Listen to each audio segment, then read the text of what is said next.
Hello students, welcome to Vinicus online classes. आज हम लोग यहाँ पे कल हम लोगों ने बेसिकली जो थर्ड फोर्थ फिफ्थ और सिक्स यानी कि 3 चैप्टर जो हमारे बच गए थे उसको हम लोगों ने चैप्टर वाइज कंप्लीट कर लिया। आज पूरे दिन हम लोग कंबाइन रिवीजन करेंगे। अभी मैं लाइव शाम को आऊंगी, तब तक आप लोग अपने जो भी डाउट्स है उसको लिख कर रख लीजिएगा। तो चलिए स्टार्ट करते हैं, कंबाइन रिविजन एक बार करते हैं ताकि आप लोग को भी समझ में आ जाए। थोड़ा आंसर मैं रुक के दूंगी, पहले आप लोग दीजिएगा और कुछ क्वेश्चंस मैं आपके लिए छोड़ती चलूंगी। आप लोग कोशिश कीजिएगा एनसीईआरटी बुक में ढूंढिएगा, और अगर नहीं मिलेगा तो शाम को लाइव क्लासेस में हम लोग उस क्वेश्चंस को जरूर डेफिनेटली डिस्कस करेंगे। तो ये आप लोगों का होमवर्क, एक तरह से आप लोग लिख लीजिएगा जो क्वेश्चंस आपको नहीं मिल रहे हैं। और एक बात मैं कहूंगी, कुछ बच्चों के कमेंट्स आ रहे थे कि मैम जो हम्पी है, तो बेटा हम्पी को जो नेशनल जो हेरिटेज डिक्लेयर किया गया था वो आप एनसीईआरटी की बुक में देखो कब किया गया है, क्योंकि आप लोग गूगल करते हो कुछ आपको शायद गलत इन्फॉर्मेशन मिल जाती है। तो एनसीईआरटी को बुक पकड़ो। मैं हमेशा बोलूं कि एनसीईआरटी बुक से जो भी डेटाज है, जो भी डेट्स है वो इंपॉर्टेंट है, उसको पकड़ो आप लोग। तो चलिए स्टार्ट करते हैं। कह रहा है which among the following was the author of book the story of Indian archaeology. जो इंडियन आर्कोलॉजी की जो बुक है उसको किसके द्वारा लिखा गया, कौन है ऑथर? क्या आर.एम. व्हीलर के द्वारा, जॉन मार्शल के द्वारा, एस.एन. रॉय के द्वारा या राखलदास बनर्जी के द्वारा? तो इसका आंसर है सी, एस.एन. रॉय के द्वारा ये बुक लिखी गई है। एस.एन. रॉय, मैं जो बोल रही हूँ उसको भी देखते रहिएगा। Who among the following was the first Director General of the Archaeological Survey of India, यानी कि ASI, फर्स्ट डायरेक्टर जनरल कौन थे? आई होप मैंने कल भी बताया था, सभी को इसका आंसर पता ही होगा।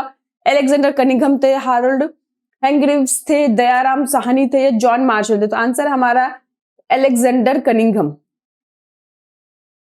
Next correct, which one among the following religious practice was seem to be unfamiliar unusual with the Harappan culture?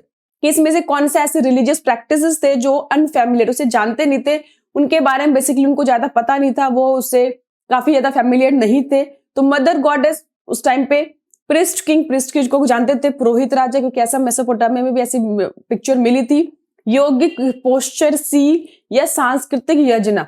तो इसमें से जो हमारा आंसर है सी, कि जो यौगिक पोस्चर सी, इनके बारे में वो अनअवेयर थे, उतने ज्यादा फैमिलियर नहीं थे। फिर भी आप लोगों को कोई भी डाउट हो तो एनसीईआरटी की बुक खोलो, उसमें आपको सारे जवाब मिल जाएंगे। हर क्वेश्चन के जवाब एनसीईआरटी की बुक में शामिल है। Which of the following is the oldest stupa in India was commissioned by Maurya king Ashoka? तो इसका आंसर है सांची स्तूपा। नेक्स्ट कह रहा है कि विच one of the following aspect describe the meaning of तीर्थंकर इन जैनिज्म? जैनिज्म में जो तीर्थंकर है उसका मतलब क्या होता है? आपके पास 4 ऑप्शन दे रखे हैं। Supreme being who is the incarnation of God. Incarnation मतलब होता है अवतार, कि वो जिन्होंने भगवान का अवतार लिया था।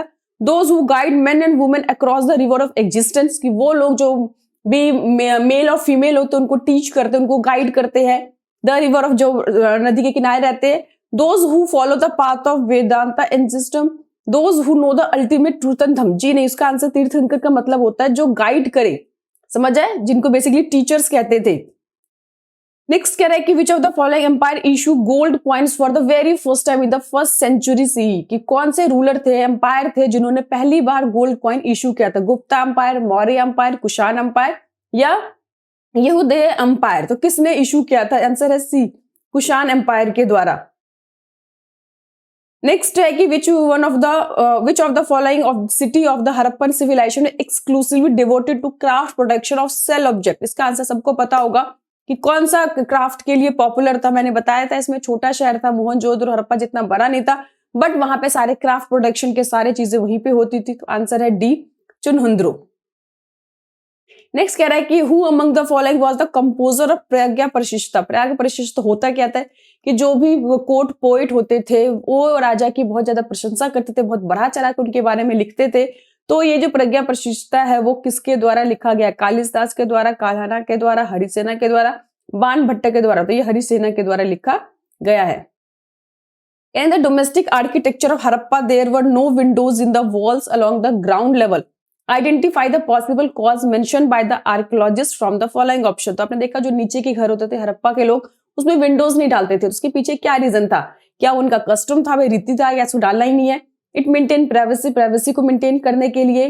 Concern of no concern of ventilation, वे वेंटिलेशन के बारे में उनको कोई चिंता ही नहीं थी। या पार्ट ऑफ अनप्लान्ड प्रोसेस, या क्या कहेंगे भैया अनप्लान्ड था, उनको इस चीज की कोई नॉलेज ही नहीं थी कैसे करना है, कि अनप्लान्ड जो है उसका प्रोसेस था। तो इसका आंसर है टू मेंटेन प्राइवेसी, प्राइवेसी के लिए उन्होंने ऐसा किया था। क्योंकि घर के जब वो घर बनाते थे, रूम बनाते तो बहुत बड़ा वो आंगन बीच में छोड़ देते थे, और वहां पे विंडोज इसलिए नहीं डालते थे ताकि जो प्राइवेसी है वो उनकी मेंटेन रहे, बनी रहे। कोई भी बाहर से आए तो पहले वो घर के आंगन में आए, फिर वो रूम में जाए, किसको लेकर जाना है, और बाकी जो चीजें हैं विंडो से वो घर की बहुत कुछ दिख जाती तो वो सब मतलब उस चीज को वो छुपा कर रखना चाहते थे, लोगों का शेयर नहीं करना चाहते थे। तो बेसिकली जो प्राइवेसी है वो निजता जैसे हिंदी में कहते हैं उसको मेंटेन करने के लिए उन्होंने ऐसा काम किया था। नेक्स्ट कह रहा था composition of Mahabharata has been traditionally attributed to rishi. आपको पता है महाभारत में एक ऋषि का नाम लिया गया है, तो कह रहा है उस आइडेंटिफाई करना उस फॉलोइंग ऑप्शन, ऋषि कर्ण थे, ऋषि कपिला थे, ऋषि अगस्त्य थे, ऋषि व्यास थे। तो ऋषि व्यास जो थे वो उनको मेंशन किया गया है।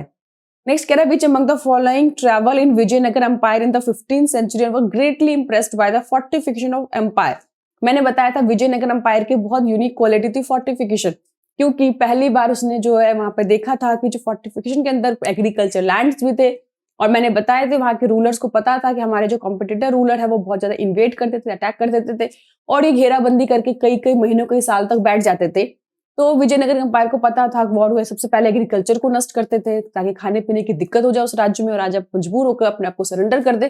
तो ऐसी प्रॉब्लम से बचने के लिए फोर्टिफिकेशन के अंदर उन्होंने एग्रीकल्चर लैंड्स को रखे थे। हालांकि महंगा था बट अपने भविष्य को सुरक्षित रखने के लिए उन्होंने ऐसा काम किया था। तो कह रहा है हु वाज फॉलोइंग, कौन ऐसा था? तो 11th का हमारा आंसर है बी, अब्दुल रजाक। नेक्स्ट कह रहा है who among the following was the first woman to ordain a bhikshuni. जो मैंने बताया था कि जो महात्मा बुद्ध थे उन्होंने अपना संघ बनाया था जिसमें बेसिकली स्टार्टिंग में मेल को ही परमिशन थी, लेकिन बाद में अपने बहुत जो डियरेस्ट एक फॉलोअर्स थे आनंद, उनके कहने पर उन्होंने वुमेन्स को भी परमिशन दी थी। सबसे पहले वुमेन जो है कौन आई थी उसमें, तो इसका आंसर मैंने बताया था उनकी फोस्टर मदर भी थी, बहुत ज्यादा उनसे इंस्पायर्ड थे। तो महाप्रजापति गौतमी, यशोधरा, महामाया या धनवंत। तो इसका आंसर है महाप्रजापति गौतमी। कह रहा है कि which following statement is correct regarding the Mahanavami डिब्बा। महानवमी डिब्बा के बारे में हमने कल भी पढ़ा था, तो इसमें आपको बताना है कि कौन सा जो स्टेटमेंट है करेक्ट है कि Mahanavami Dibba was a part of the Kings palace complex, Mahanavami was a part of sacred centre, was a council hall, discussion hall. तो इसमें क्या आंसर होगा तेरे का? तो आंसर है Mahanavami Dibba was a part of the king palace complex. 13 का हमारा आंसर है A. Krishnadeva Raya belong to which of the following dynasty. जो कृष्णदेव रॉय थे कौन से डायनेस्टी से बिलोंग करते थे? हमें पता है विजयनगर एम्पायर में 4 डायनेस्टी ने रूल किया, उसके ऑर्डर्स भी याद कर लेना। तो सबसे पहले किसने किया था? संगम वंश ने किया था, फिर किसने किया था? सुलुभ ने किया था, फिर किसने किया था? तुलुभ ने किया था, और उसके बाद में अराविदु आए थे। तो जो कृष्णदेव रॉय है वो किस डायनेस्टी से बिलोंग करते थे? तो इसका आंसर है हमारा तुलुभ से, तुलुवा डायनेस्टी से। और सबसे ज्यादा पॉपुलर जो थे कृष्णदेव रॉय ही थे। विजयनगर एम्पायर को कंसोलिडेट में एक्सपेंशन में सारा क्रेडिट उन्हीं को जाता है। उनके टाइम पे बहुत प्रॉस्पेरिटी थी, बहुत ज्यादा शांति थी, हमेशा जो मैंने बताया था ना जो स्टेट था हमेशा लड़ाई के लिए तैयार रहता था, उसके बावजूद इतनी शांति थी, प्रॉस्पेरिटी, इतना डेवलपमेंट था। नेक्स्ट कह रहा है कि द फर्स्ट मिलेनियम जो है mid first millennium BC is ऑफर regarded as a turning point in human history. Which are the following the significant aspect related to the statements. में से कौन सा जो स्टेटमेंट है भैया उसको पूरी तरह से सिग्निफाई कर रहा है कि thinkers of the world try to understand mysteries of existence. कि इस टाइम पे ही जो थिंकर्स थे अलग अलग जगह पे आपको पता है डेवलप हुए थे। भारत में जो है वो महावीर जी, बुद्ध, और ना केवल भारत में बल्कि पूरे विश्व में अलग अलग जगहों पे ऐसे थिंकर्स डेवलप हुए थे। दूसरा कह रहा है development expansion of the uses of coins. इस टाइम पे जो कॉइन्स है उनकी डेवलपमेंट यूजेस बढ़ गई थी। Emergence of early state in the form of Mahajanapada और ganas and sanghas were assisted by the standing armies. तो यहाँ पे बता रहे क्यों उसको कहा गया, तो हमारा आंसर है थिंकर्स थे कि इस टाइम पे जो थिंकर्स बड़े बड़े डेवलप हुए तो जानना चाहते थे जो लाइफ की मिस्टीरियस को, एग्जिस्टेंस को। नेक्स्ट कह रहा है कि विच among the following Guru Sikh compile Shri गुरु आदि ग्रंथ साहिब की। गुरु आदि ग्रंथ साहिब को किसने कंपाइल किया था? गुरु तेग बहादुर जी ने, गुरु अर्जुन देव जी ने, गुरु नानक जी ने, गुरु गोविंद सिंह जी ने। तो 6 का आंसर है गुरु अर्जुन देव जी। 5वें गुरु थे गुरु अर्जुन देव जी, और इन्हें ही आदि ग्रंथ साहिब को, जिसमें गुरु नानक जी और उसके बाद उनके बाद जो भी 4 गुरु हुए थे उन सभी के जो भी मैसेजेस थे और कबीर जी की वाणी को कुछ कंपाइल करके उन्होंने आदि ग्रंथ साहिब बनाए थे। लेकिन बाद में जो 10वें गुरु थे, 10वें गुरु आपको पता हो गुरु गोविंद सिंह जी थे, उन्होंने 9वें गुरु जो गुरु तेग बहादुर जी थे उनके भी जो मैसेजेस है उसके अंदर मिला दिया गया और ये आदि ग्रंथ साहिब से उसको गुरु ग्रंथ साहिब बना दिया गया था। तो आदि ग्रंथ साहिब को गुरुबानी भी कहते थे, आपको याद रखना है। तो ये क्वेश्चन जो है बहुत इंपॉर्टेंट है, किसी ना किसी को तरह से आपको घुमा के आएगा। खालसा पंथ किसने एस्टेब्लिश किया था, इस तरह से। तो ये सारी चीजें आपको बेसिकली सिक्के के बारे में पढ़ना है।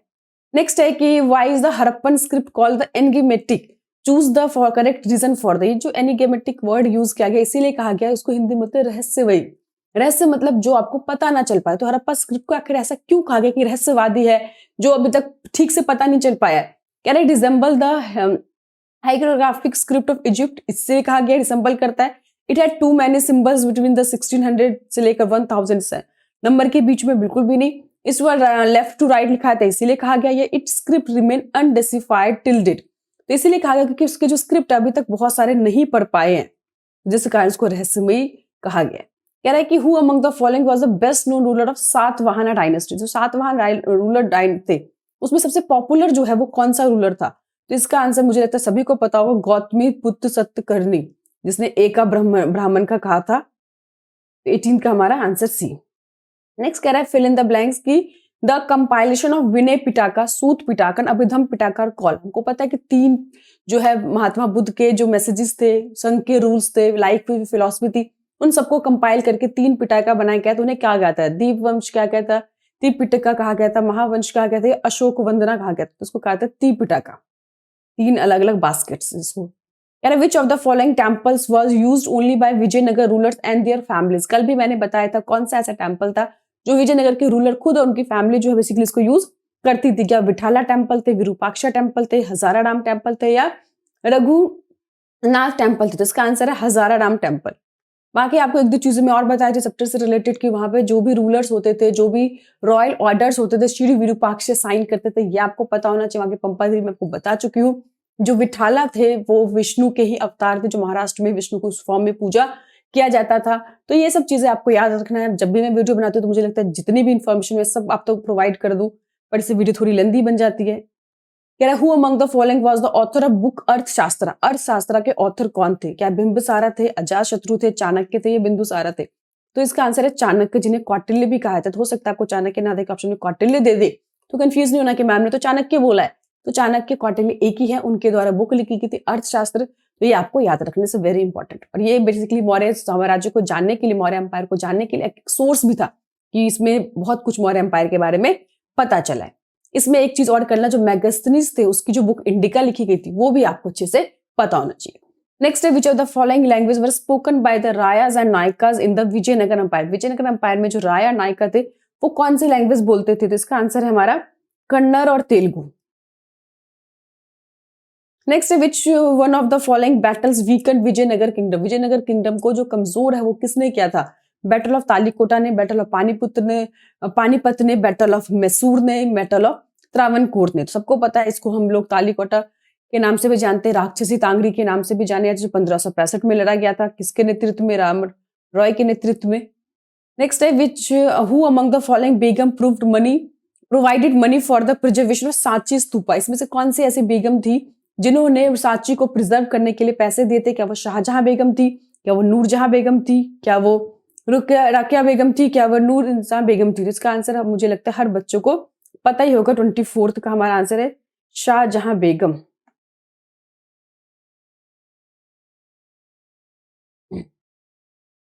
नेक्स्ट है कि which of the following option given is Sangam text actually describe Vellalar and Adimai. जो आदिमाई वेलालेर है, जो साउथ इंडियन नगर में 2 कैटेगरी थी, वो किसको रिप्रेजेंट करते थे? तो इसका आंसर है हमारा 25 का डी, की वेलालेर जो था वो लैंडलॉर्ड के लिए और जो आदिमाई थी वो स्लेव दास के लिए वर्ड यूज किया जाता था साउथ इंडिया में। Read the following information, identify the practitioners of सब डिसिप्लिन ऑफ आर्कोलॉजिस्ट। पढ़ना है, बताना है कि जो सब डिसिप्लिन ऑफ आर्कोलॉजी कौन से आर्कोलॉजिस्ट थे। आपको पता है कि आर्कोलॉजी में जूलिस्ट होता है, एंथ्रोपोलॉजिस्ट होता है, बॉटनिस्ट होते हैं। बॉटनिस्ट बेसिकली जो पेड़ पौधों के बारे में पढ़ाई करते हैं। तो कह रहा है कि they are the specialist in the ancient animals remain. जो एनिमल के जो रिमेन्स होते हैं उनके बारे में स्पेशलाइज्ड होते हैं। They try to study and understand the Harappan subsistence strategy through animal bones. वो एनिमल बोन के द्वारा जानना चाहते थे कि हड़प्पन का जो सब्सिस्टेंस था किस तरह से वो लोग अपनी जिंदगी चलाते थे। And found at Harappan sites and indicate that Harappa domesticated few animals. और उन सब चीजों से उन्होंने इन्फॉर्मेशन पता लगाई है कि जो हड़प्पन के लोग थे, कुछ जो एनिमल्स उनको डोमेस्टिकेट करते थे। डोमेस्टिकेट मतलब पालतू बनाते थे। तो उस जो है उन जो सब डिसिप्लिन आर्कोलॉजी को क्या बोलेंगे? तो आपके आगे 3 ऑप्शन दे रखे हैं। सही आंसर क्या है? जियोलॉजिस्ट, आर्को जियोलॉजिस्ट, जो कि एनिमल के बारे में बता रखा है। नेक्स्ट है हमारा विच of the following pair associated with Buddha symbolic representation is incorrect. इसमें से बुद्धा के जो सिंबॉलिक हमने बताया ना, बहुत सारे सिंबल यूज किए गए थे, जैसे एम्प्टी सीट मेडिटेशन के लिए यूज किया गया था, तो यहाँ पे जो एक पेयर है वो गलत है। तो यहाँ पे देखते हैं कौन सा पेयर गलत है।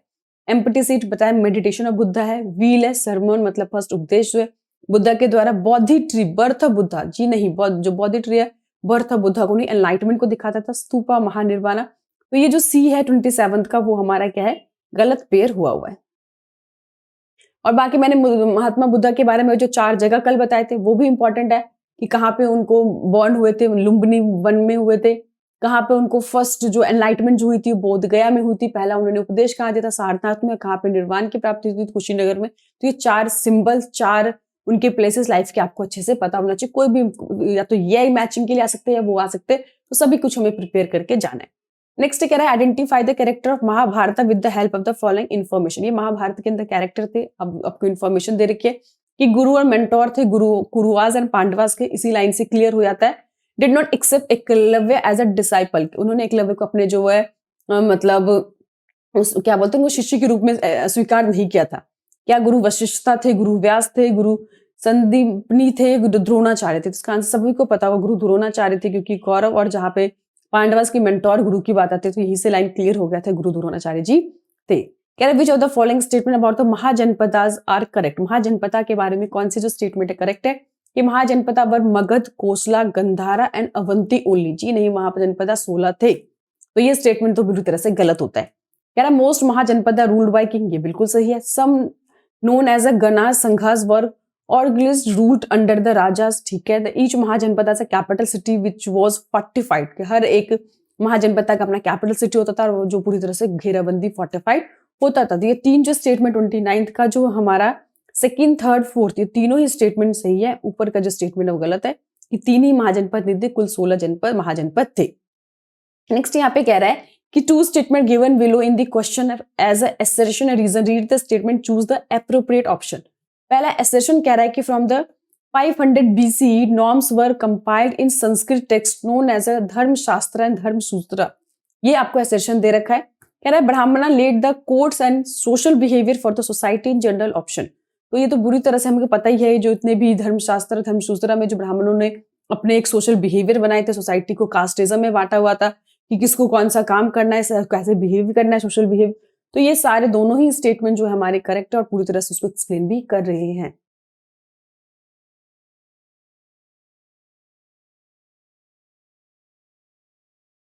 चलिए नेक्स्ट हम पढ़ते हैं कि which of the following option is most probable explanation for the incorporation of the shalabhanjika motif in the Sanchi stupa. ये जो है आप लोग मुझे कमेंट करके बताएं कि महानिर्वाणा था, स्ट्रेंथ एंड विजडम था, ऑस्पिस सिंबल था या रिलीजियस आइडल था। प्लीज आप लोग जल्दी से इस क्वेश्चन का आंसर मुझे बताइए। Which of the following option the most probable explanation for the incorporation of the shalabhanjika. मैं आपको चैप्टर बता देती हूँ कौन सा चैप्टर का है, 4 चैप्टर का है, तो फटाफट से, और ये आखिरी के पेजेस में है, ठीक है। ये भी मैंने आपको बता दिया, फटाफट इसको ढूंढ के मुझे कमेंट करके बताइए, क्योंकि ये जो है वही बच्चा ढूंढ पाएगा जिसने डिटेल में थोड़ी स्टडी की होगी। जल्दी से 4 चैप्टर उठाइए, इसका आंसर कमेंट करके मुझे बताइए। नेक्स्ट हम लोग है कंस्ट्रक्ट द फॉलोइंग स्टेटमेंट की। कह रहा है कि Harappa civilization was the develop of urban centres, the most distance feature Harappa cities were carefully plan drainage system. तो पता ही है जो हड़प्पा की जो ड्रेनेज सिस्टम है काफी ज्यादा मतलब पॉपुलर थी, काफी प्लान्ड थी। कह रहा Harappan roads and street were laid down along the approximate grid pattern. तो ये भी स्टेटमेंट बिल्कुल ही सही है। तुम्हारा आंसर क्या है इसमें कि फर्स्ट, सेकंड, थर्ड जो तीनों स्टेटमेंट जो है बिल्कुल सही हड़प्पन सिविलाइजेशन के बारे में बता रहे हैं। यार इसमें आइडेंटिफाई करना character Mahabharata with the help of the following information. Belong to the राक्षसना क्लैन, के राक्षस समुदाय से बिलोंग करते थे। मैरिड विद भीम, भीम के साथ उनकी शादी हुई थी, और ये घटोत्कच की मदर थी। तो ये कौन थी? तो इसका आंसर है हिडिंबा। नेक्स्ट कह रहा है कि he was called the Devanampiya and Piyadassi. यहीं से हमारा आंसर बिल्कुल क्लियर हो जाता है। He ruled the Indian subcontinent from the 200 C to the 232 BC. He remember the propagation of Dham.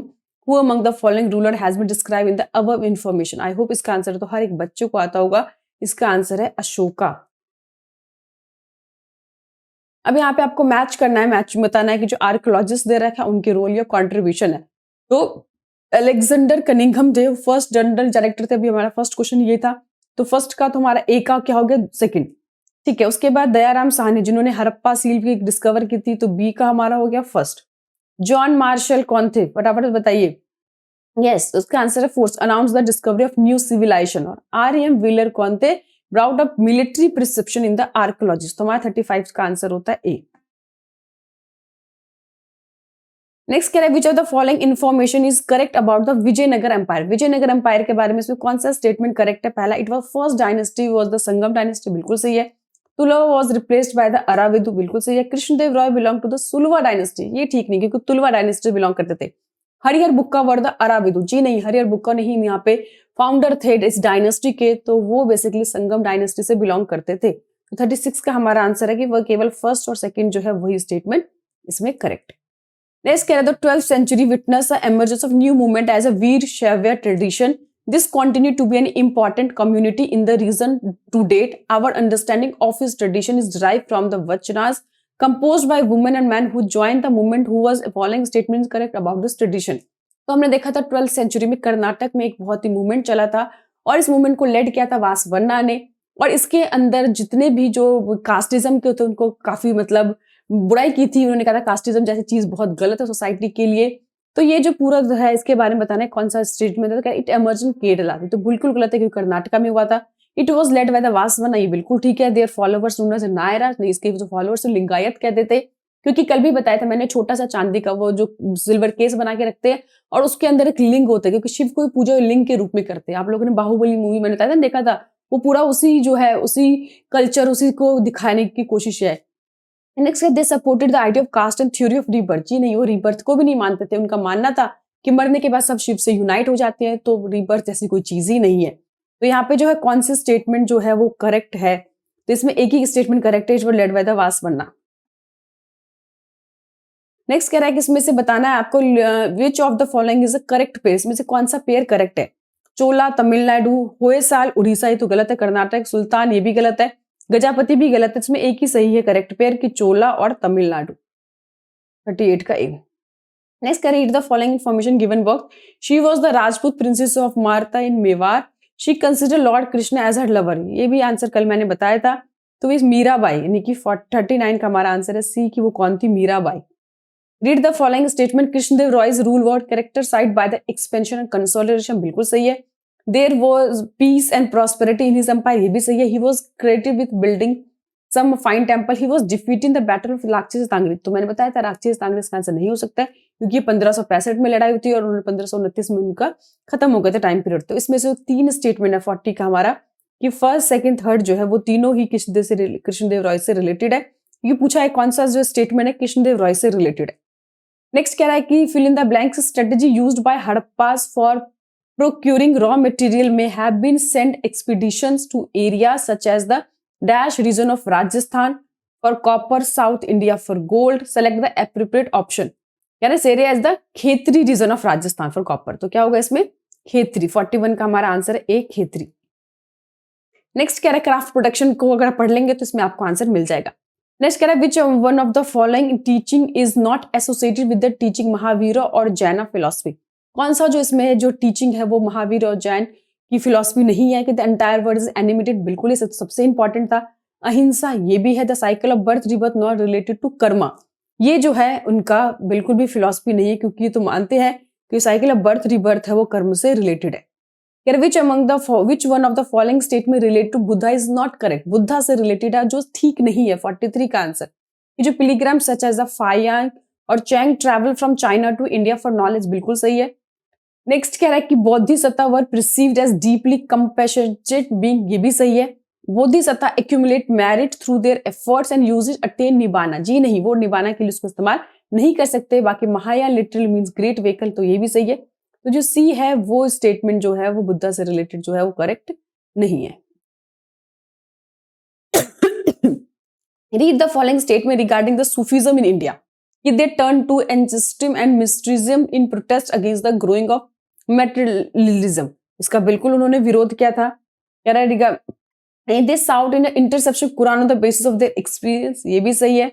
अमीर Khusro was the disciple of Sheikh Nizamuddin औलिया, ये भी ठीक है। शेख मुहिद्दीन चिश्ती was दिल्ली, तो दिल्ली में ये बिल्कुल भी नहीं है। तो 44 में हमें एक ही स्टेटमेंट जो है वो गलत है 44 का, तो इसका आंसर हमारा बनता है फर्स्ट, सेकेंड एंड थर्ड। तो तीनों स्टेटमेंट करेक्ट है।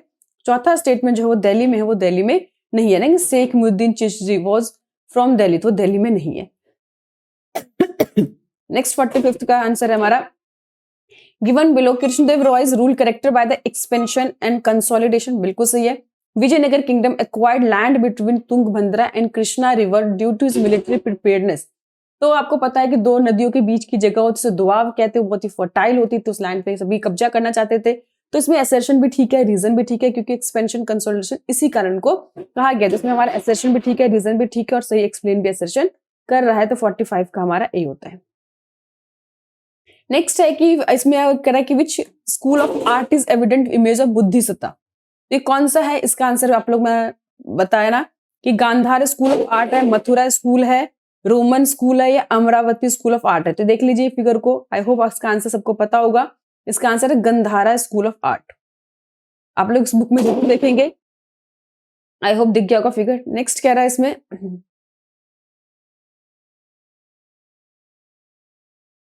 अब यहाँ पे जो है कुछ केस बेस्ड क्वेश्चंस दे रखा है आपको, एमसीक्यूज को पढ़ना है। द्रौपदी क्वेश्चन, तो कह रहा है कि Draupadi suppose to have asked Yudhishthir whether he had lost himself before taking हर।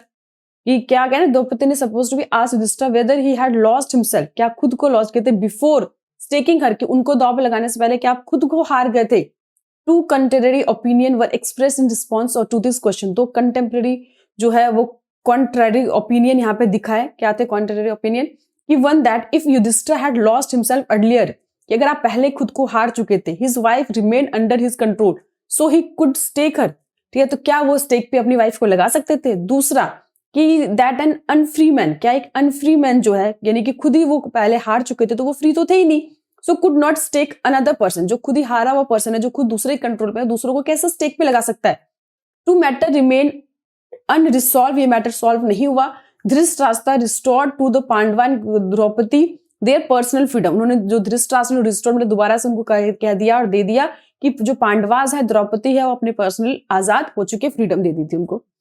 तो ये जो है यहाँ पे बेसिकली जो वुमेन है, एक उनकी सोसाइटी में क्या रोल है, मेल के द्वारा कैसे कंट्रोल किया जाता था, उसको ऊपर बहुत ही ज्यादा दिखाने की कोशिश की गई है। कह रहा है to whom did Draupadi ask these question after losing in the dice game. आप लोगों ने महाभारत देखा होगा कि जिसमें युधिष्ठिर और जो कौरवास थे उनके बीच में डाइस का गेम होता है। युधिष्ठिर खुद हार जाते पहले, फिर अपने भाइयों को दांव पे लगाते, उनको हार जाते, फिर जो अपनी वाइफ द्रौपदी हो तो उसको स्टेक पे लगाते, वो भी हार जाते हैं।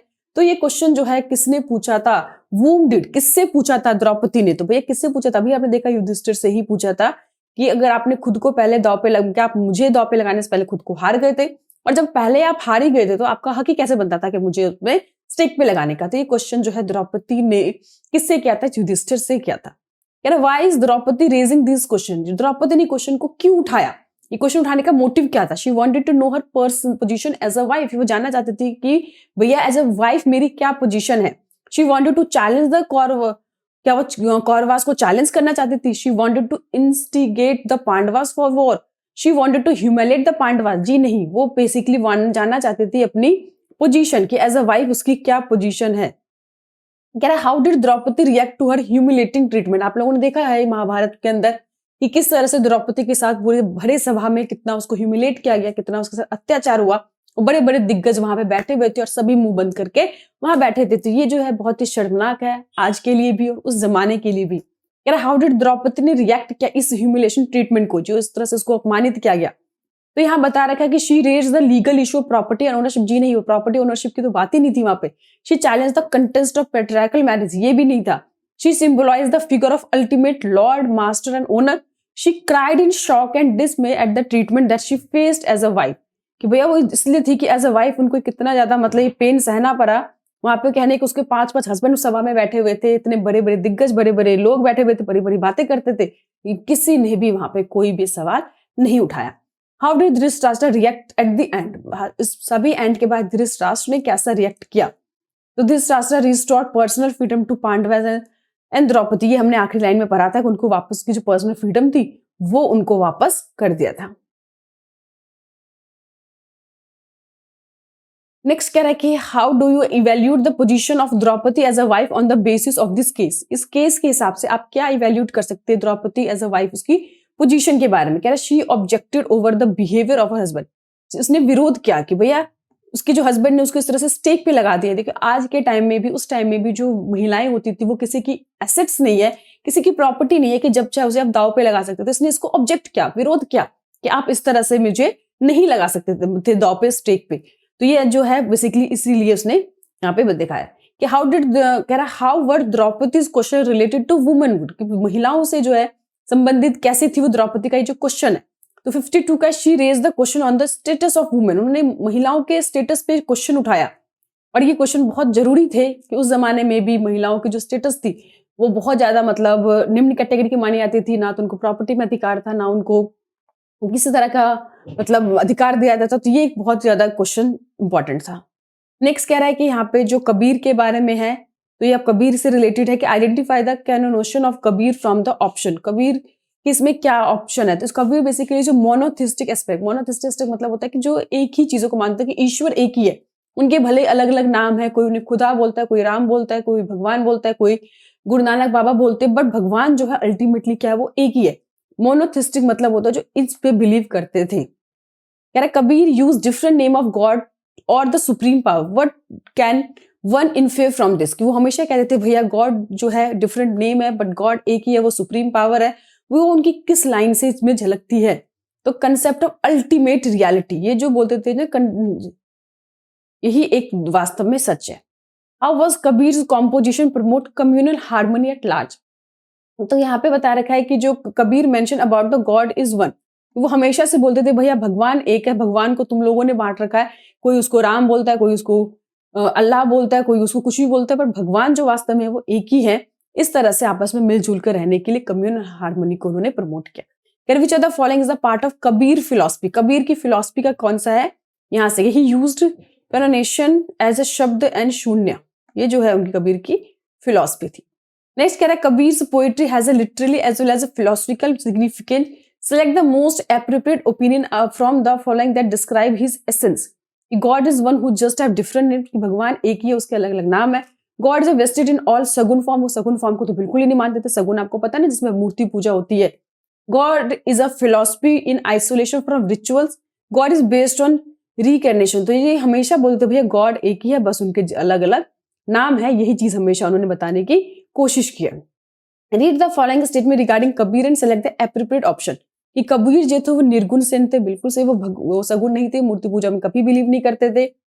नेक्स्ट कह रहा है कि he believe in formless supreme power, बिल्कुल सही है। He wanted to remove the differences based on the caste and religion, बिल्कुल सही, वो चाहते थे ये चीज हट जाए, ये जो कास्टिज्म है वो हमेशा हमेशा के लिए हट जानी चाहिए। नेक्स्ट कह रहा है कि जो he condemned the superstitious cult and ritualism, ये इसको बिल्कुल विरोध थे। तो सारे स्टेटमेंट जो है कबीर से रिलेटेड ठीक है। 58 का हमारा होता है सी।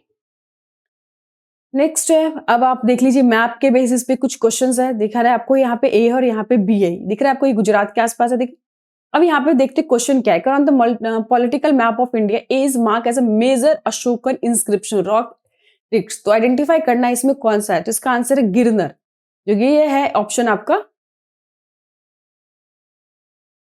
नेक्स्ट कह रहा है कि on the political map also mark the important second century BC, identify the following option, ये जो आपको दे रखा है बी, वो कौन सा है, इसका आंसर है। ये क्वेश्चन आपको नहीं करने हैं, बट फिर भी आप चाहे तो कर सकते हैं कि कैपिटल सिटी कौन सी थी मगध की। तो पहले जो राजगीर था, बाद में उसको पाटलिपुत्र बना दिया गया था। तो आई होप आपको समझ में आ गया होगा। तो यहीं पे हम लोगों का जो है कंप्लीट रिवीजन खत्म होता है। और साथ में जो हम कुछ बच्चों के जो मतलब प्रॉब्लम्स थी कि 6 चैप्टर जो है भक्ति सूफी ट्रेडिशन में उनकी दिक्कत थी, तो अभी हम लोग लाइव क्लासेस लेंगे तो शाम को, और जिसमें हम लोग उससे रिलेटेड सारी चीजों को क्लियर करेंगे। बाकी फिर भी अगर अपनी अपनी कोई डाउट्स हो तो आप लोग मुझे कमेंट कर सकते हैं, क्योंकि पूरा दिन आपके पास है। जितनी भी डाउट्स है, जो भी प्रॉब्लम्स है, आप लोग निकाल के रखे। शाम को लाइव हम सारे डिस्कस करेंगे। आप लोग मुझे कमेंट भी कर सकते हैं कि स्पेसिफिक किस चीज पे ज्यादा जोर दे, ताकि आप लोगों के जो डाउट्स है क्लियर हो सके। मैं आपको भी डिस्कस करेंगे। आई होप आप लोगों को सारे क्वेश्चन समझ में आ गया होगा। कोई क्वेश्चन, 1-2 क्वेश्चन मैंने आपके लिए दिया, उसको ढूंढिए फटाफट जाके, आंसर मुझे कमेंट बॉक्स में कीजिए, ताकि कल का जो पेपर है हमको बहुत अच्छा देना है। तो थैंक यू, ये भी खत्म करते हैं।